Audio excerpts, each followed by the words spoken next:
Baik teman-teman sekalian, kita tutup dengan sebuah kisah yang kita rangkumkan insya Allah tentang masalah orang kalau bertakwa kepada Allah, Allah akan berikan kepadanya banyak sekali manfaat.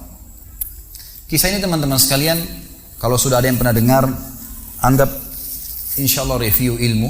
Kalau ada yang belum dengar, anggap insya Allah tambahan iman, gitu ya. Kisah ini saya berikan nama dengan kisah sebuah terong. Ada seorang anak muda di Damaskus, di ibu kota Syria, di zaman tabi'in dulu. Pernah datang ke sebuah masjid namanya Masjid At-Taubah. Masjid At-Taubah ini zaman tabi'in ada. Ada seorang tabi'in masyhur di situ, tinggal jadi imam juga jadi alim, mengajar tiap hari. Anak muda ini datang lalu berkata, wahai imam, imam kalau kita kiai, wahai imam, saya datang dari luar Damaskus, ya, miskin, tidak punya apa-apa, tapi saya mau belajar agama. Boleh nggak saya numpang tinggal di masjid bersama anda? Saya bantu-bantu lalu saya hidup bersama anda, maksudnya makan minum bersama anda. Kata ya syekh itu, silahkan, nggak masalah. Tapi harus sabar, ya ikutin kehidupan saya, apa yang saya makan kau makan, apa yang saya minum kau minum. Kata anak muda ini, baiklah. Anak muda ini cerita, dia bilang setelah 3 bulan saya tinggal dengan syekh saya. Ternyata syekh saya ini orangnya sangat zuhud, luar biasa. Ada makanan makan, tidak ada makanan puasa. Dan hari ini sudah 3 hari kami puasa. Sahur dengan sebutir kurma segelas air, buka puasa juga begitu. Tapi ini sudah hari ketiga, syekh saya masih kuat, saya sudah tidak kuat lagi, dia bilang. Saking tidak kuatnya saya bungkukkan punggung saya, menekan perut saya supaya lapar saya hilang.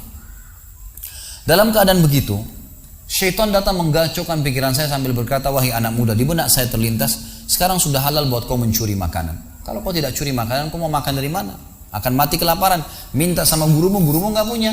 Minta-minta sama orang, gurumu larang, minta-minta sama orang. Sekarang kau curi makanan sepotong roti, yang penting tidak mati kelaparan. Dia bilang dalam kondisi saya berkecamuk pikiran syaitan begitu, saya berpikir mencuri makanan di rumah di sebelah masjid. Zaman dulu teman-teman sekalian, dinding masjid tidak seperti kita sekarang ada tembok. Jadi zaman dulu itu bisa dari tanah liat, atau kalau mau kuat, batang kurma ditebang atasnya, ditebang akarnya, ditancapin, lalu didempet-dempetin. Jadi dinding yang kuat. Dan rumah orang sama masjid berdempetan dindingnya.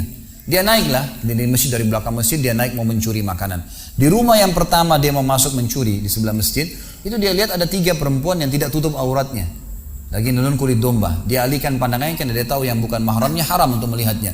Dan itu bukan tujuannya, dia ingin cari makanan. Dia pindah ke rumah kedua.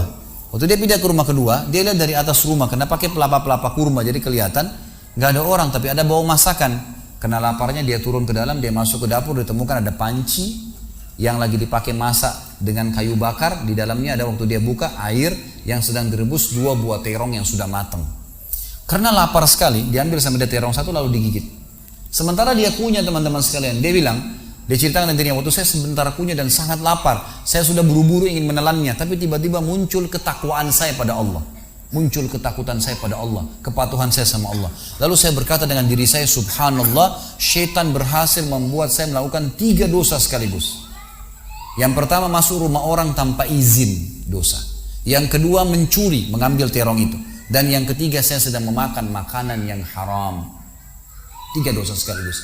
Maka dia bilang, tidak mungkin Allah membuat saya mati kelaparan karena meninggalkan yang haram. Karena Nabi Muhammad SAW sudah bersabda, man taraka sya'ni la abdalahu khairan min. Siapa yang meninggalkan sesuatu karena Allah, Allah akan gantikan yang lebih baik darinya. Lalu saya lempar gumpalan makanan terong itu ke lantai dapur tersebut, lalu saya kembali ke masjid.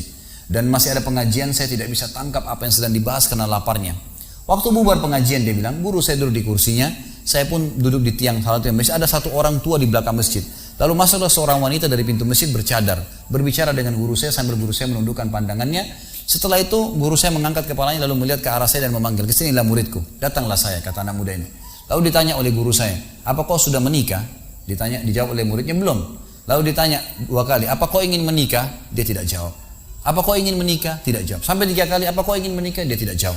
Lalu kata anak muda ini, wahai imam, wahai syekh, ya guru saya setelah Allah subhanahu wa ta'ala, hidup saya bergantung pada anda. Apa yang anda makan, saya makan. Apa yang anda minum, saya minum. Sekarang sudah 3 hari kita punya makanan dan minuman, puasa. Dan saya sangat lapar. Kalau saya nikah, saya mau beri makan dari mana istri saya? Lalu kata syekhnya, ini perempuan di sebelah saya yang bercadar, baru selesai masa iddah meninggal suaminya, 4 bulan 10 hari. Dan dia ditinggalkan harta yang cukup, dia masih muda, dia takut fitnah. Dia ingin saya carikan jodoh, saya anggap kamu cocok. Kamu mau? Dia bilang iya. Tanya perempuan, kamu mau? Dia bilang iya. Syekhnya keluarin kendi dari kamar, dikasihkan jadi mahar, panggil walinya perempuan, panggil 2 saksi, kalimat akad, selesai. Hitungan menit nih. Lalu kata syekhnya, pulanglah ke rumah istrimu. Saatnya sekarang kamu pulang, udah. Nanti kalau mau sholat, mau ibadah, silakan datang ke masjid. Sudah nggak perlu lagi numpang di masjid gitu. Pulanglah dia sama istrinya. Dia ceritain, Dia malu, saya jalan sama istri saya masih malu-malu, baru nikah. Dan ini kan memang hitungan menit nih. Ya, dia baru tadi kelaparan, tiba-tiba sekarang sudah nikah gitu. Dia bilang saya jalan. Keluar dari masjid, lewat di rumah pertama yang dia tadi manjat mau mencuri, dilewatin sama istrinya. Begitu masuk, tiba di depan pintu rumah kedua yang dia manjat, gitu kan, istrinya berhenti. Buka pintu rumah lalu berkata, masuklah suamiku, ini rumah kita. Rumah yang tadi dia mencuri nih. Maka dia pun bilang, saya masuk ke ruang tamu, saya melihat di atas, ini benar rumah tadi yang saya masuk mencuri. Istrinya bilang, wahai suamiku, tadi saya dengar Anda sudah 3 hari nggak makan. Mau makan? Dia bilang, iya. Istrinya masuk ke dapur, ditemukan apa? Panci terbuka, terong yang sudah digigit. Ini kisah nyata nih. Tiba-tiba perempuan ini bilang, siapa yang makan terong saya? Spontan gitu, teriak gitu kan. Pada saat dia teriak, maka si laki-laki ini mengucapkan kalimat begini. Ini dari saksi bahasan kita. Dia mengatakan, kesinilah istriku. Demi Allah begini ceritanya. Kronologisnya saya manjat, saya turun, saya lapar, saya makan. Dan demi Allah sebelum saya telan, karena saya takut sama Allah, saya lempar ke dapur, ke lantai dapurmu dan belum kering tuh. Gitu kan? Maka perempuan ini mengucapkan kalimat, saya berharap semua muslimah di belakang sana juga punya iman seperti ini. Kata para ulama, ucapan wanita ini perlu diukir dengan ukiran emas, karena menandakan iman yang luar biasa. Kata dia, wahai suamiku, engkau meninggalkan segumpal makanan haram. Allah jadikan makanan itu, pancinya, rumahnya, pemilik rumahnya jadi milikmu sekarang. Allah bukan hanya hilangkan laparnya, makanannya dikasih, pancinya, rumahnya, pemilik rumahnya sekarang jadi milik dia. Orang yang bertakwa kepada Allah diberikan jalan keluar, teman-teman sekalian. Jadi bertakwalah sama Allah, hanya patuh dan tunduk kepadanya. Semua yang baik di mata Allah, semua yang buruk juga di mata Allah SWT. Dan jangan pedulikan urusan dunia ini, jalankan sesuai dengan apa yang Allah SWT inginkan. Allahu a'lam. Mungkin sampai sini dulu. Mohon maaf karena saya harus buru-buru. Ini sudah jam berapa nih? 9:30.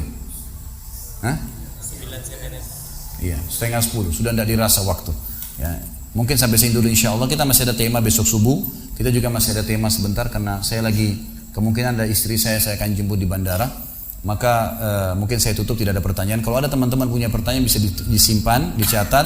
Nanti insya Allah dibahas besok subuh atau pada malam hari. Dan insya Allah juga masih ada ahad subuh nanti. Kan gitu. Masih ada 3 judul yang menunggu. Kenalilah Tuhanmu kau akan bahagia. Besok subuh, kemudian nanti malamnya ada saudaraku ini ada rahasia rezekimu. Dan kemudian subuh lusa kita akan bahas hidup mulia dengan Islam.